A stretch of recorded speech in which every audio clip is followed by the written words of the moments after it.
Hello दोस्तों, मैं अंकुर सिंह प्रयागी आप सभी लोगों का स्वागत करता हूं आपके अपने चैनल एडिफाई विद प्रयागी पे यूट्यूब के प्लेटफॉर्म पे। देखिए, हमने एक सीरीज़ शुरू करी थी करंट अफेयर्स की डेली बेसिस पे और आज उसी सीरीज़ का दूसरा चरण है, दूसरा संकलन कह सकते हैं।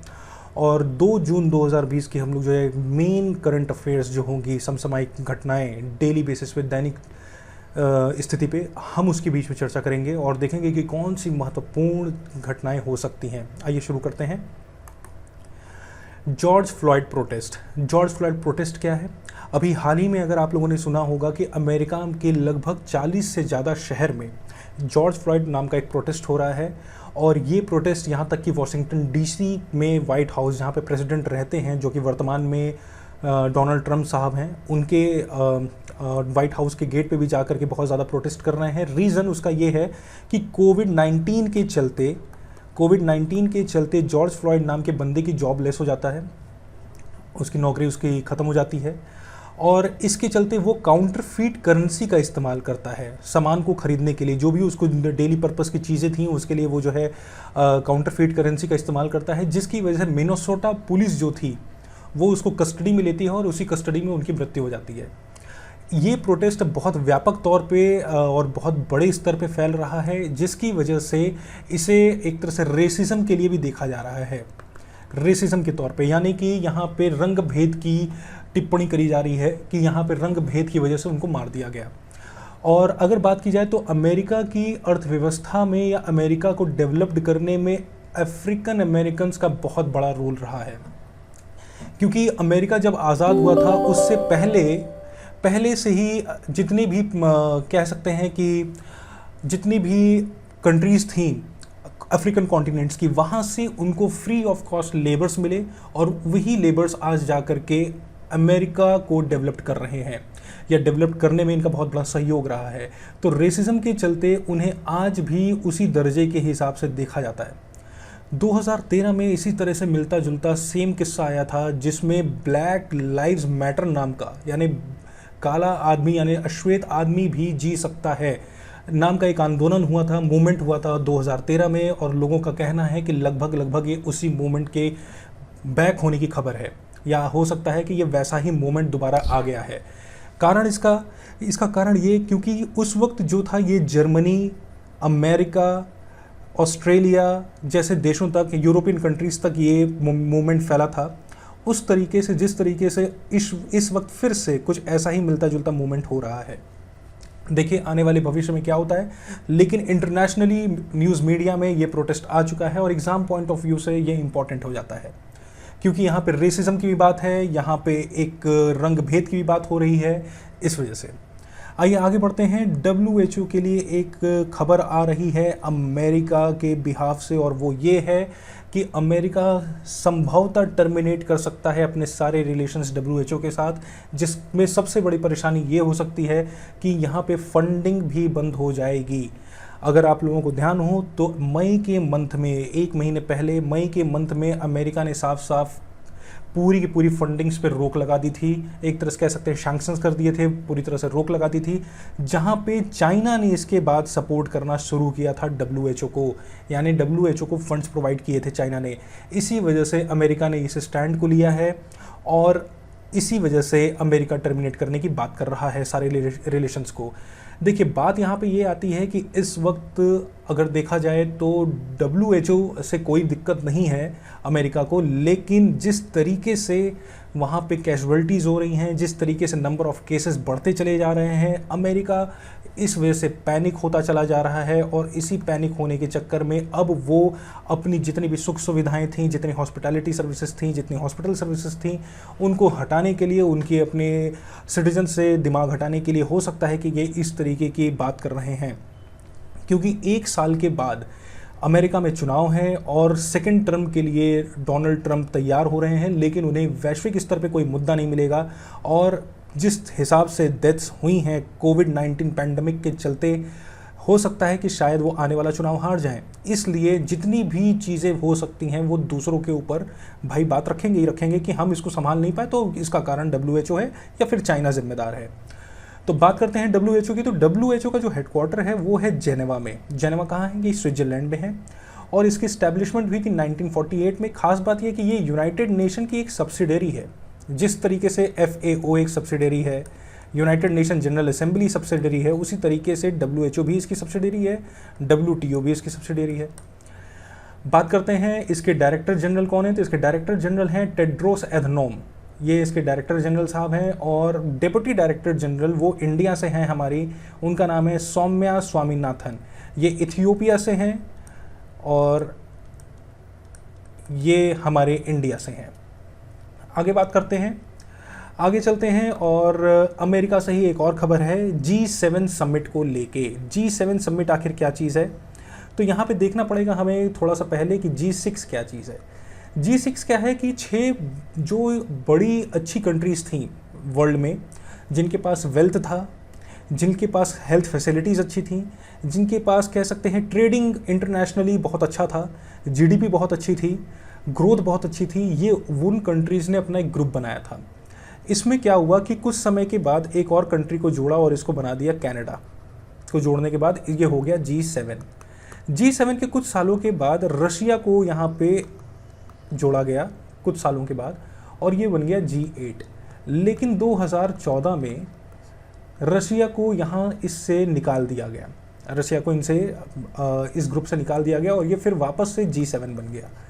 तो G7 में हमारी कौन कौन सी कंट्रीज आती हैं, USA, Canada, France, Germany, Italy, Japan और UK।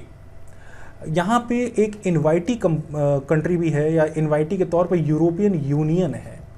अब अगर देखा जाए तो एट प्रेजेंट अगर वर्ल्ड के पूरे वेल्थ की बात करी जाए, यानी कि जितनी भी पैसे की कीमत है यानी कैपिटल है, तो लगभग 58% इन G7 कंट्रीज़ के पास है।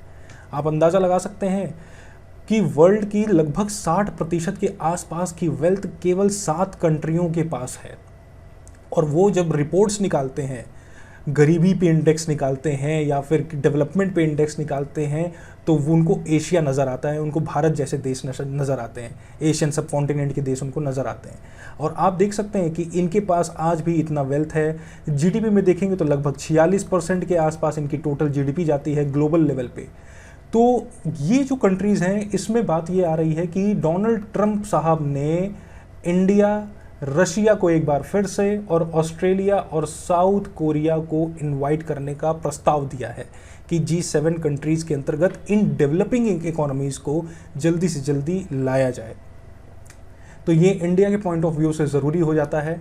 और यहाँ पे पोस्टपोन भी कर दिया गया है G7 समिट को, अब ये सितंबर में होगा इस साल, लेकिन उससे पहले ही ये प्रस्ताव ला दिया गया है क्योंकि यहाँ पे इनको सपोर्ट चाहिए इंटरनेशनली। अब बात करते हैं मिनिमम सपोर्टिंग प्राइस की। मिनिमम सपोर्टिंग प्राइस हमारी इकोनॉमिक अफेयर्स मिनिस्ट्री की कमेटी डिसाइड करती है, जिसको हम CCEA कहते हैं। ये खरीफ क्रॉप्स जो हैं, जो हमारी मानसून्स की क्रॉप्स होती हैं, उनको हम खरीफ क्रॉप्स कहते हैं। तो मानसून्स की जो हमारी क्रॉप्स हैं उनको हम खरीफ क्रॉप्स कहते हैं। इनकी मार्केटिंग सीजन के लिए मिनिमम सपोर्टिंग प्राइस डिसाइड करी गई है और इसमें लगभग 14 क्रॉप्स को लेकर के फ़िलहाल अभी MSP जारी करी गई है, जिसमें सबसे ज़्यादा बाजरा के ऊपर 83% की ग्रोथ दिख रही है। उसके बाद उड़द है, उसके बाद तूर की दाल है और अंत में मैज़ है, भुट्टा। तो अगर हम देखें यहाँ पे खरीफ क्रॉप्स का, तो जून के महीने में इसको लगाया जाता है, खेतों में बोया जाता है कहने का मतलब, और अक्टूबर आते आते यानी जब ठंडी का मौसम आने वाला होता है तब इसकी हार्वेस्टिंग की जाती है। तो MSP पहले ही गवर्नमेंट डिसाइड कर देती है कि क्या किस हिसाब से रेट्स देंगे। तो ये यहाँ पे ये है कि किसानों को, यानी कि जो हमारे फार्मर्स हैं, उनकी जो इनकम है उसको ध्यान में रखते हुए ये सेंट्रल गवर्नमेंट ऑफ इंडिया जो है इसको डिसाइड करती है, गवर्नमेंट ऑफ इंडिया। फिर बाद में ये स्टेट इसके ऊपर इसको इम्प्लीमेंट कराते हैं। तो अगर देखा जाए कि कौन कौन सी क्रॉप्स आती हैं, तो पैडी हो गया, मेज़ हो गया, ज्वार, बाजरा, कॉटन, शुगरकेन, पल्सेस, ग्राउंडनट, जैसे ये तमाम जितने भी खाद्यान्न वाले पदार्थ हैं या उपयोगी पदार्थ हैं वो उस पर MSPs आती हैं और ये खरीफ के अंतर्गत आते हैं। आगे चलते हैं। माई लाइफ माई योगा, मेरी ज़िंदगी मेरा योग नाम का एक प्रोग्राम लॉन्च किया है, या कह सकते हैं एक कॉन्टेस्ट है एक तरीके से। इसको लॉन्च किया है प्रधानमंत्री नरेंद्र मोदी जी ने। अगर बात करी जाए international day of yoga IDY, ये कब शुरुआत की गई, इसके बारे में बताइए। तो बात ये है कि ये इसको 2015 में तो इसको शुरुआत की गई, तो ये इस साल इसका 6th international day of yoga मनाया जाएगा। यूनाइटेड नेशंस में ये मान लिया गया था। तो 6th international day of yoga मनाया जाएगा और वहाँ पे ये है कि यहाँ पे 3 मिनट की योगा की आपको वीडियो जनरेट करके पोर्टल पे भेजना है। वर्ल्ड वाइड कोई भी व्यक्ति, कहीं का भी व्यक्ति योगा के जितने डिफरेंट आसन्स हैं उनमें आप अपने आसन्स को रिकॉर्ड करके भेज सकते हैं और वीडियो कॉन्टेस्ट के थ्रू, ब्लॉगिंग साइट्स के थ्रू इसको डिसाइड किया जाएगा और उसके बाद उनको अवार्ड किया जाएगा। पहला अवार्ड लगभग 1 लाख रुपए के आसपास होगा, दूसरा 50,000 और तीसरा जो थर्ड पोजीशन रहेगी उनको 25,000 रुपये दिए जाएंगे। तो ये मोदी जी ने इसको लॉन्च किया है, माई लाइफ माई योगा। अब बात करते हैं के फोन प्रोजेक्ट। तो के फोन प्रोजेक्ट क्या है? के फोन को पहले फुल फॉर्म हम जान लेते हैं। के फॉर्म का है Kerala fibre optic network. Kerala में फाइबर ऑप्टिक नेटवर्क की शुरुआत करी जा रही है और यहाँ के जो सीएम हैं श्री पिनारी विजयन साहब, इन्होंने क्या किया है, इन्होंने फंडामेंटल राइट की बात कर दी है। फंडामेंटल राइट, अगर आप पॉलिटी पढ़ रहे होंगे तो वहाँ पे आपको एक चीज़ आ रही होगी कि फंडामेंटल राइट्स क्या हैं। तो फंडामेंटल राइट्स यानी कि एफआर की बात करी है कि ये मेरा मूल्य अधिकार है कि मैं इंटरनेट की सेवाओं का लाभ उठा सकूं। तो उन्होंने टारगेट किया है जितने पुअर्स हैं, यानी कि जितने बीपीएल हैं, बिलो पॉवर्टी लाइन के नीचे रहने वाले लोग, यहाँ तक कि जितनी भी अदर फैसिलिटीज़ के लोग हैं, चाहे वो अबव पॉवर्टी लाइन के हों, चाहे वो किसी सर्विस सेक्टर में हों, चाहे वो किसी प्राइवेट एजेंसीज़ में हो, कहीं पे भी कोई भी व्यक्ति कहीं का भी हो, यानी पूरे केरला में वो फ्री में इंटरनेट प्रोवाइड कराने की व्यवस्था की शुरुआत करने जा रहे हैं। और उनका टारगेट है इस साल दिसंबर 2020 में इसको कवर करने का और इसमें लगभग जो खर्च होगा वो 1500 करोड़ रुपए के आसपास का खर्च है। ये पहला स्टेट हो गया है इंडिया का जिसने इंटरनेट को as a fundamental right of the citizen के रूप में डिक्लेयर करने का प्रयास किया है। बात करते हैं कैपिटल की, तो कैपिटल है इसकी तिरुवनंतपुरम। ये एक कोस्टल विलेज है, आप अगर देखना चाहें तो देख सकते हैं। ये कोस्टल, माफ़ कीजिएगा, कोस्टल डिस्ट्रिक्ट है केरला में, यही तिरुवनंतपुरम है। पुराना नाम इसका त्रिवेंद्रम था और इसके यहाँ के गवर्नर जो हैं वो आरिफ मोहम्मद खान साहब हैं। तो ये रहा के फोन प्रोजेक्ट और आने वाले अब लगता है कुछ वर्षों में बाकी के जो भी राज्य रहेंगे वो भी इसकी शुरुआत करेंगे। खैर आगे बढ़ते हैं। आती है बात ऑपरेशन समुद्र सेतु की। अगर आप लोगों को ध्यान रहा हो तो मई के महीने में पहले फेज़ की शुरुआत की गई थी, फर्स्ट फेज़ चला था ऑपरेशन समुद्र सेतु का। तो फिर सेकंड फेज़ क्या है? देखिए, वंदे भारत मिशन जो इंडियन गवर्नमेंट यानी गवर्नमेंट ऑफ इंडिया जितने भी कोविड-19 के चलते जितने भी हमारे नेशनलिस्ट हैं, माफ़ कीजिएगा नेशनल्स हैं, जितने भी हमारे सिटीजन्स हैं विदेशों में रह रहे हैं या फंसे हुए हैं, उनको वहाँ से निकालने के लिए वंदे भारत मिशन की शुरुआत की गई। इसमें एयरलिफ्ट किया गया एयर इंडिया के माध्यम से, मतलब कि ये यहाँ पे एयर इंडिया के माध्यम से एयरलिफ्ट किया गया। और जो आसपास की जो रीजन है हमारे इंडियन ओशंस में, जैसे कि मालदीव था और बाकी की जो कंट्रीज हैं जैसे श्रीलंका है, आने वाले दिनों में हमको और भी कंट्रीज इसमें दिखती जाएंगी। तो मालदीव्स में लगभग 1400 के आसपास, माफ़ करिएगा 1488 लोग थे। 1488 लोगों को इवैक्यूएट करवाया गवर्नमेंट ने लास्ट मंथ, जिसमें हमारी INS जलस्व और मगर, इन 2 नेवल शिप्स ने जाकर के इवैक्यूएट किया और कोच्चि में ला करके उनको क्वारंटीन किया गया। यानी 1500 लोग ये जो लगभग आए थे उनको फर्स्ट फेज़ में क्वारंटीन किया गया।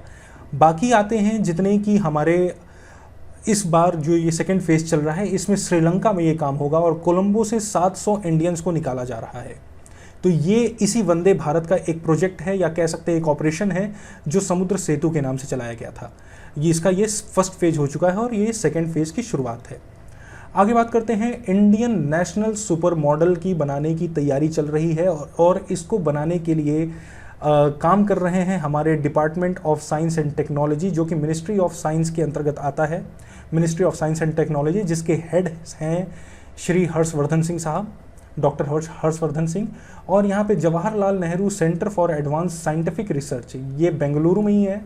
साथ ही साथ IISc Indian institute of science Bangalore, इन दोनों इंस्टीट्यूट को ये ड्यूटी दी गई है या कह सकते हैं कि इनको ये टास्क दिया गया है कि आप एक ऐसा मॉडल तैयार करें जो पहले ही बता सके कि कितनी स्प्रेडिंग हो सकती है कोविड-19 की या मैथमेटिकली या स्टैटिस्टिकली वो पूरे डाटास को वो बता सके कि कितना टाइम लग सकता है पर्टिकुलर रीजन में फिर से सारी व्यवस्थाओं को सही होने में, या पैंडमिक कितनी तेज़ी से बढ़ रहा है।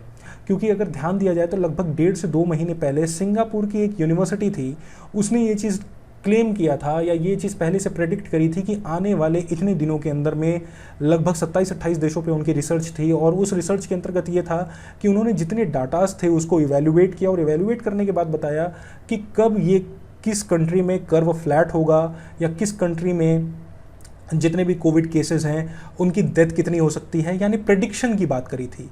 तो ये लगभग इंडियन नेशनल सुपर मॉडल एक तरीके से ये भी प्रेडिक्ट करेगा। तो ये इंडिया में ऐसा पहला मॉडल बनके तैयार होगा। आगे बात करते हैं तेलंगाना स्टेट हुड डे। 2 जून को ये मनाया जाता है, 2 जून को इसको मनाया जाता है, यानी तेलंगाना राज्य की स्थापना।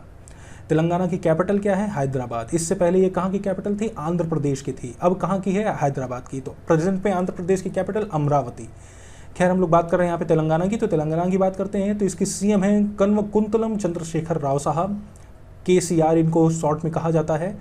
2 जून 2014 को तेलंगाना डे मनाया जाता है, क्योंकि इसी दिन इस राज्य की स्थापना हुई। गवर्नर हैं यहाँ के तमिलिसाई सुंदरराजन। और स्टेट एनिमल की बात करें तो डियर है एक तरीके का, जिसे हम चीतल के नाम से जानते हैं, या फिर स्टेट लैंग्वेज में हम उसको जिंका कहते हैं। अगर स्टेट फ्लावर की बात करें तो इसको सेन्ना कहा जाता है। स्टेट बर्ड की बात करें तो इंडियन रोलर, ये देखिए मैंने यहाँ पे फोटो पिक कर रखी है, इंडियन रोलर। और स्टेट ट्री की बात करें तो जंद नाम का एक वृक्ष है जो यहाँ का स्टेट ट्री माना जाता है। आगे बात करते हैं उत्तर प्रदेश से एक खबर है, और ये इंपॉर्टेंट बन जाती है क्योंकि ये उत्तर प्रदेश पहला स्टेट बन चुका है जो 1 लाख बेड तैयार कर चुका है, जो कि कोविड-19 के पेशेंट्स के लिए ही बनाया गया है। यानी कि bedding capacity total Uttar Pradesh के 75 डिस्ट्रिक्ट्स की बात की जाए, देखिए उत्तर प्रदेश में जो टोटल डिस्ट्रिक्ट्स हैं, नंबर ऑफ डिस्ट्रिक्ट्स वो 75 है, तो 75 डिस्ट्रिक्ट से 1 लाख बेडिंग कैपेसिटी जो है वो तैयार करी जा चुकी है कोविड-19 के लिए स्पेशली। यानी कि ये जो बेडिंग फैसिलिटी रहेगी ये केवल और केवल कोविड-19 से रिलेटेड जितने भी पेशेंट्स होंगे उनके ध्यान में रखी जाए, उनके लिए ध्यान में रखा जाएगा।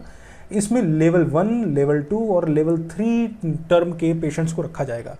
लेवल 1 और लेवल 2 पेशेंट्स रहेंगे जिनको वहाँ पे जिनके माइल्ड सिम्टम्स होंगे, जिनको माइल्ड सिम्टम्स कहने का मतलब जिनको हल्का फुल्का लेवल होगा उस वायरल का, या लेवल फीवर होगा, बहुत सिंपल ही होंगे कि वो दवाइयों के माध्यम से वो ठीक हो सकें, उन लोगों को लेवल 1 और लेवल 2 बेडिंग फैसिलिटीज़ में रखा जाएगा।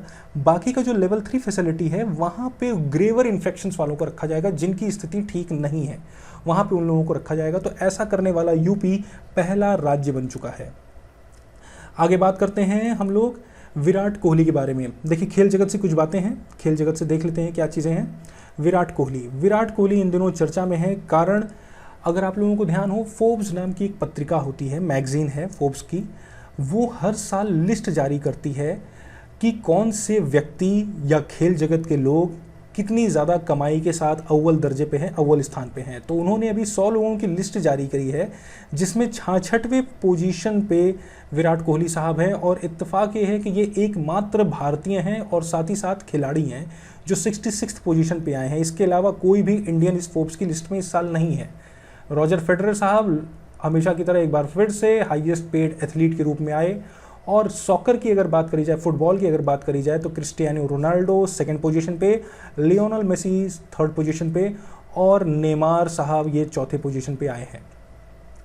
आगे बात करते हैं क्रिकेट जगत की ही है। श्रीलंका से एक खबर है, यहाँ पे एक फास्ट बॉलर हैं जिनका नाम है शेहान मधुशंख। ये 25 साल के खिलाड़ी हैं, और ये मशहूर इसलिए हैं क्योंकि इन्होंने अपने फर्स्ट ODI में, पहले ही ODI में इन्होंने हैट्रिक ली थी, इस वजह से ये मशहूर है। इनको सस्पेंड कर दिया गया है क्योंकि इनको 2 किलो हेरोइन के साथ अरेस्ट किया गया है। ये एक नशीला पदार्थ होता है कि जो कि बैंड है ऑल ओवर वर्ल्ड।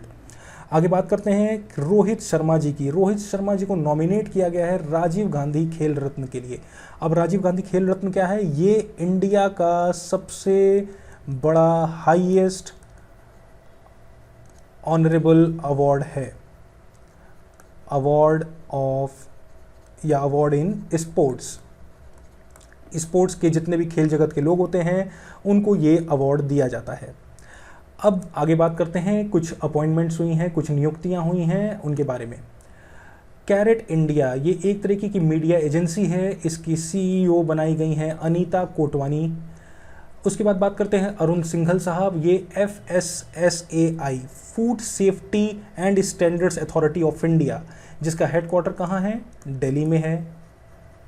ओके, अब इसके साथ क्या है, यहाँ पे ये 2011 में इसको इस्टेब्लिश किया गया है।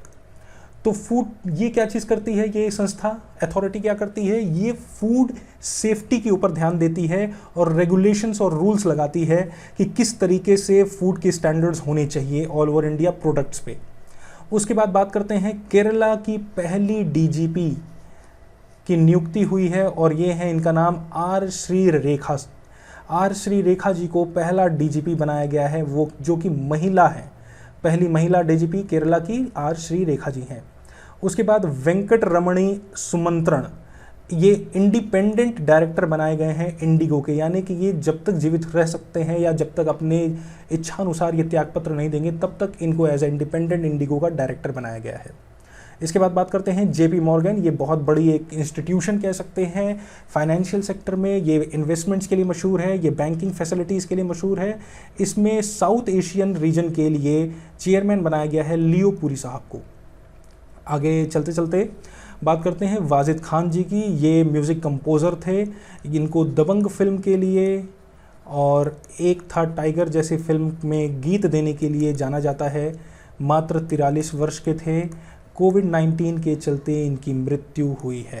कह सकते हैं कि जिस वजह से इनको कोविड-19 की ये बीमारी लगी, पैंडमिक की, जिसकी वजह से इनकी मृत्यु हो गई, और ये पिछले कुछ समय से किडनी एलिमेंट के चलते बीमार भी थे, जिसकी वजह से इम्यूनिटी इनकी कम थी और कोविड के इन्फेक्शंस की वजह से, वायरल इन्फेक्शन की वजह से इनका देहांत हो गया। तो ये थी आज की हमारी 2 जून की करंट अफेयर्स। उम्मीद करता हूँ कि आप लोगों को समझ में आई होगी और यही उम्मीद करता हूँ कि आप लोग जैसे होंगे स्वस्थ रहिएगा, खुश रहिएगा, अच्छे से रहिएगा और पढ़ते चलिएगा। धन्यवाद।